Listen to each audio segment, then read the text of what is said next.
Hi hello guys, welcome back to our channel Vasavi Shanmukha vlogs. ఏంటి ఇన్ని vegetables కలర్ఫుల్గా కనపడుతున్నాయని చూస్తున్నారా? ఈరోజు మన రెసిపీ వెజిటేబుల్ బిర్యానీ అండి. అది ఎలా చేయాలో చూసేద్దాం. అందుకోసం స్టవ్ మీద ప్యాన్ పెట్టుకొని 1 టేబుల్ స్పూన్ ఆఫ్ ఆయిల్ వేసుకొని మసాలా దినుసులన్నీ వేసాను. దాంతోపాటు 1 స్పూన్ ఆఫ్ జీరా అని అలానే ఎండుమిర్చి కూడా వేసుకున్నాము. అన్నీ అలా ఫ్రై చేసుకొని పక్కకు తీసుకోవాలి. అవి చల్లారిన తర్వాత మిక్సీ జార్లోకి వేసుకొని దాంతోపాటు కొంచెం ఎండు కొబ్బరి కూడా వేసుకుంటున్నాము. అలానే కాస్త సాల్ట్ వేసుకొని గ్రైండ్ చేసుకోవాలి. ఇలా మసాలా రెడీ చేసుకున్నామంటే మనకి పని ఫాస్ట్గా అయిపోతుంది. ఈ మసాలాతో చాలా టేస్టీగా కూడా ఉంటుంది. నెక్స్ట్ అల్లము, ఎల్లిపాయ, కొత్తిమీర మిక్సీ జార్లో వేసుకొని ఇది కూడా పేస్ట్ చేసి నేను రెడీగా పెట్టుకుంటున్నాను. వెజిటేబుల్స్ అన్నీ కూడా మనము ముందే రెడీగా కట్ చేసి పెట్టుకోవాలి. మనకి ఏ వెజిటేబుల్స్ ఇష్టమైతే అవి.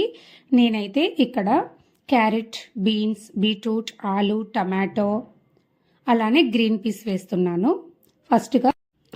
నెక్స్ట్ స్టవ్ మీద ప్యాన్ పెట్టుకొని 2 టేబుల్ స్పూన్స్ ఆఫ్ ఆయిల్ వేసుకొని జీడిపప్పు ఫ్రై చేసుకొని అవి సపరేట్ చేసుకుంటున్నానండి ఇక్కడ నేను. నెక్స్ట్ అందులోకి మనం కట్ చేసుకున్న వెజిటేబుల్స్ అన్నీ ఒకదాని తర్వాత ఒకటి వేసేసుకోవాలి. నేను ఇక్కడైతే ఫస్ట్ క్యారెట్, బీట్రూట్ వేసుకొని ఫ్రై చేసుకొని మళ్ళీ ఒక 5 మినిట్స్ మూత పెట్టేసుకున్నాను. నెక్స్ట్ మళ్ళీ బీన్స్ కూడా వేసేసాను అనమాట. ఇలా 1 బై 1 అన్నీ వేసేసుకోవాలి.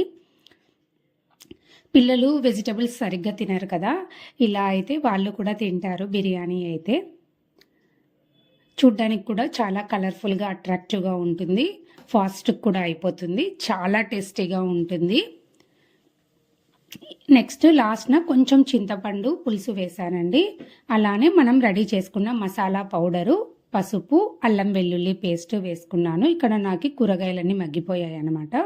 వేసుకొని ఒక 5 మినిట్స్ ఉంచి ఫైనల్గా కొత్తిమీర వేసుకొని స్టవ్ ఆఫ్ చేసుకొని మూత పెట్టేసుకోవడమే.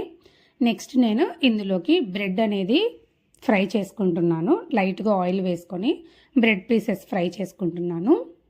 వెజిటబుల్ బిర్యానీలోకి ఇలా బ్రెడ్ పీసెస్ వేయించుకొని కట్ చేసుకొని మధ్య మధ్యన అవి తగులుతూ తింటూ ఉంటే చాలా టేస్టీగా ఉంటుంది. నెక్స్ట్ నేను ఇక్కడ ముందే బాస్మతి రైస్ రెడీ చేసి పెట్టుకున్నాను. అందులోకి మనం రెడీ చేసుకున్న వెజిటేబుల్స్, జీడిపప్పు, నేను ఇక్కడ ఫ్రైడ్ ఆనియన్ సపరేట్గా చేసుకున్నాను. అవి కూడా వేసి తగినంత సాల్ట్ వేసుకొని కలిపేసుకోవడమే. మనకు వెజిటేబుల్ బిర్యానీ రెడీ. నేను అలానే పెరుగు రైతా కూడా చేశానండి. అంతే, మనకి ఎంతో టేస్టీ అయిన vegetable biryani is ready. Please like, share and subscribe. Thank you for watching.